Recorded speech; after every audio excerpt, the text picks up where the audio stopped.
This video is made to accompany, but not replace, Wheelock's Latin 7th edition, the introduction.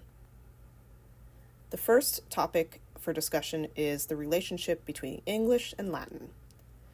Both are part of the Indo-European language family, which means they share a common ancestor which there are no written remains of, but we call Indo-European.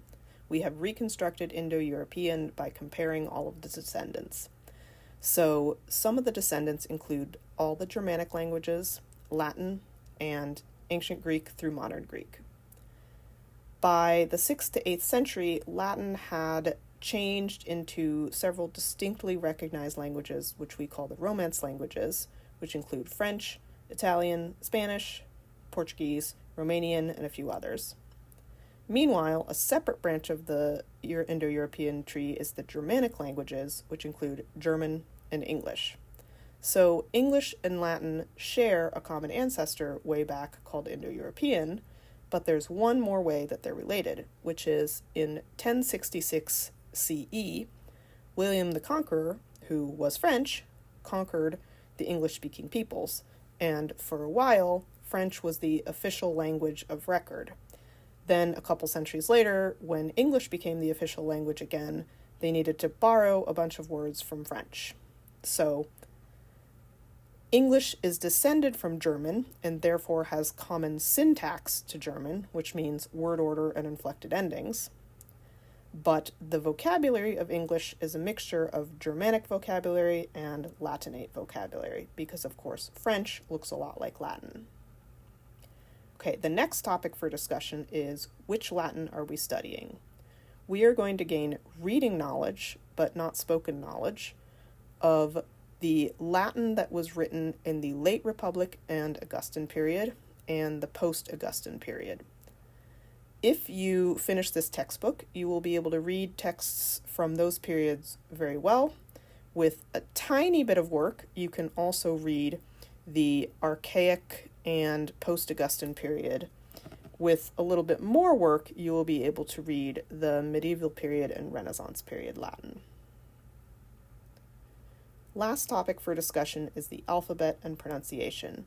I'm going to go through just a few of the examples from the textbook, so please study the textbook. So one thing to know about the alphabet is that it is borrowed from a borrowed alphabet. So the Phoenicians invented it, the Greeks borrowed it. They spoke different languages with different sounds. So the Greeks were trying to represent the sounds of their language with an alphabet invented by somebody else. And then the Etruscans borrowed it, and then the Romans borrowed it. All of these languages had different sounds, and they're trying to represent their language with an alphabet that was not invented to represent their sounds. So one example of this is that in Latin words, CH, PH, and TH are representing Greek letters, chi, phi, and theta, but they do not have the pronunciations you might expect from English, like ch, f, and th. Instead, CH is pronounced as k, as in blockhead, or the Latin word chorus. PH is pronounced as p, as in uphill, or the Latin word philosophia. TH is pronounced as t, as in the English word hothouse, or the Latin word theatrum.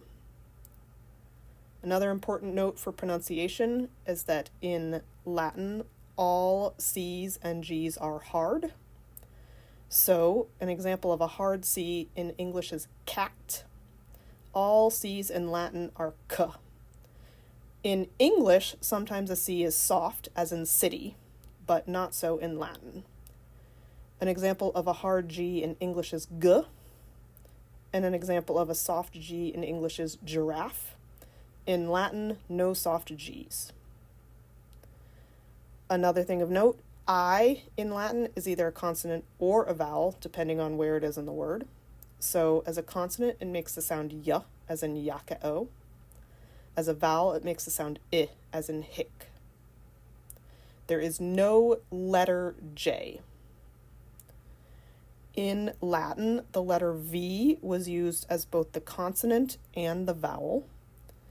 As the consonant, it makes the sound w, as in wenum. There is no written letter w. For the sound w, you use the v in Latin.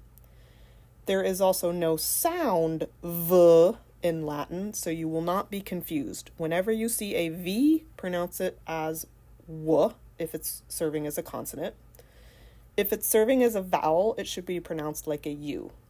Now, in ancient Latin, all u's were written as v, but in our textbook, our kind editors will usually use the letter u for the vowel and save the letter v for the consonant only. Last thing to tell you about is macrons. So all vowels in Latin can either be short or long. There's typically just two options for pronunciation. So, for example, a short a is dot in Latin or dina in English. A long a is das in Latin or father in English. The only difference is that the sound is literally held longer. That little line above the a in das is called a macron, and the editors use it to tell you should use the long pronunciation. The macron is optional, and you will not see it in all Latin texts, but you will typically see it in introductory textbooks.